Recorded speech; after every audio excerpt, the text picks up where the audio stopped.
tous et à toutes, et aujourd'hui on se retrouve pour une nouvelle vidéo Toy Planet TV. Et voilà, on est tous les deux donc ici rassemblés, Julie et Jordan, pour vous présenter un produit un peu exceptionnel. On change un petit peu nos habitudes, c'est la première fois qu'on vous présente ce fabricant, qui est du coup le fabricant Jordan. Et ouais, Enesco. Enesco, voilà.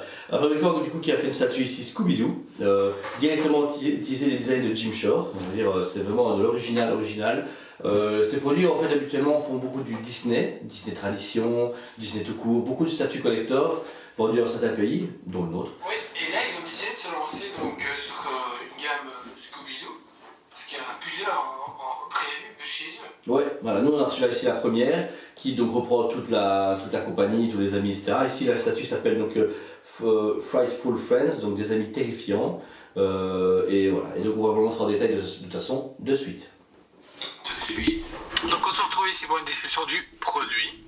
Donc on va commencer déjà par l'arrière-plan qui représente le château hanté, qui a un côté très années 80 au niveau de la peinture, se donner le côté dessin animé qui est sorti dans les années 80. Pour moi, très beau. Aussi c'est sculpté comme si c'était sculpté dans du bois, alors que c'est de la résine. Personnellement, j'aime bien. Ouais, même le fantôme est très très bien fait. Ici, il forme la base du décor, comme disait Jordan, en dessous du château. Il y a même la chaînette ici qui est attachée au château, qui est attachée du coup au personnage. Et il a vraiment un côté un peu horrifique qui se met en fond sur l'équipe de la Mystery Machine. Et puis là, en fait, c'est un peu basé comme un peu à la tradition, etc. Vous remarquez que les personnages sont très bien faits, mais qu'ils ont des éléments un peu décoratifs. Sur chacun de leurs vêtements ou corps, etc. C'est le côté très artistique de Disney qu'ils ont voulu mettre en avant ici. Mais sauf que là, c'est une autre licence que Disney, c'est Hanna-Barbera. Mais c'est comme une tradition même dans le même genre. Tout l'arrière aussi est fait comme un peu du bois. Vous remarquez ici qu'on dirait un tronc qui a été sculpté de haut en bas. Oui, mais ce que j'aime bien aussi, c'est la peinture qu'ils ont donnée. Il y a, ça va du clair plus foncé, du clair au plus foncé. Mais de la façon dont c'est mis, c'est très cartoonisé, très particulier. C'est pas comme sur une résine habituelle qu'on peut voir chez Sideshow ou autre.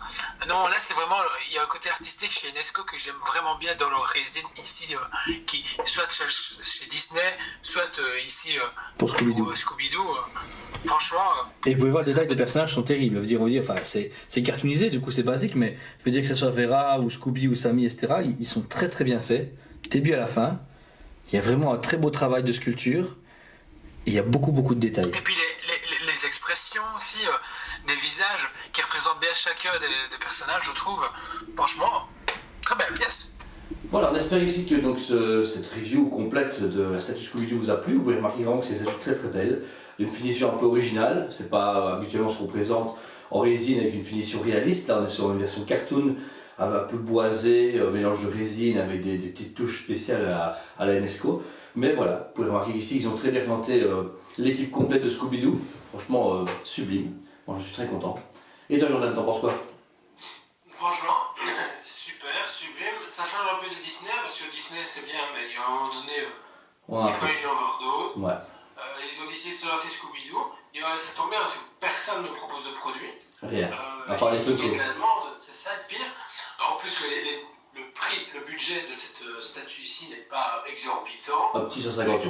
Un petit 150 € maximum suivant les vendeurs, etc. Nous, elle est arrivée disponible justement dans ces prix-là, très très bien. Il n'y a pas de numérotation à ma connaissance, on n'a pas trouvé sur la boîte, malheureusement. Mais il y a juste une référence et tout un nom avec Hanna-Barbera, Warner Bros, etc. Mais ils n'ont pas eu de numéro de série. Donc est-ce que c'est limité? Oui, c'est sûr, mais pas numéroté. C'est un peu dommage, mais bon voilà, on peut pas toujours avoir de numérotation dessus. Mais voilà, sinon très très beau produit. Moi je lui donne un 9 sur 10 parce que je l'aime bien. Je pense que j'aurais pas aimé Scooby-Doo, je lui aurais donné un 8 parce que faut aimer le design. Mais moi comme je le design, je lui donne un 9 sur 10 pour la finition. Juste un petit peu creux, c'est ça qui perd aussi en. Voilà, ça fait un tout petit peu creux, j'aurais un truc un peu plus lourd. Mais voilà, donc un 9 sur 10 pour ma part. Ouais, bah, pareil, je te suis, 9 sur 10 pour ma part aussi, pour les mêmes raisons. Ça joue beaucoup parce que c'est Scooby-Doo, c'est mon enfance. Mais voilà, et puis ça change, ça innove un peu. Ouais. C'est toujours du Disney. Ça change. Cool. Comme j'ai dit, mais il y a un moment donné, t'as une overdose, mais cette pièce-ci en plus elle est jolie. Belle réalisation comme d'habitude chez eux. Voilà, c'est un petit coup de cœur. Voilà. Et du coup, voilà, si vous avez aimé la vidéo, n'hésitez pas à la liker, partagez-la si vous voulez, vous avez d'autres gens autour de vous qui aiment Scooby-Doo, et surtout abonnez-vous, comme ça vous pouvez faire grandir la chaîne, avec la chaîne qui grandit, on permet d'avoir plus de produits, plus de choses, plus de gens qu'on touche, et c'est super important, on a beaucoup plus d'interactions qu'avant, et on est vraiment très content d'avoir autant de gens qui nous suivent. Et puis ensuite, on fait des lives aussi le mardi et le samedi, durant le confinement. En tout cas, après le confinement, ce sera plus que le mardi. C'est en gros une grosse émission d'une heure et demie, 2 heures, tout dépend le temps qu'on consacre. On présente les nouveaux produits, les nouvelles annonces, des teasings, on en parle entre nous, Ouais. on partage avec vous, vous dites votre ressenti. Aussi, ce qu'on fait, c'est on prend par exemple Seigneur des Anneaux et on décortique sur le temps de tout ce qui a été produit dérivé. C'est ça. Ça passe du jouet en PVC à la résine à 1600 par exemple euros.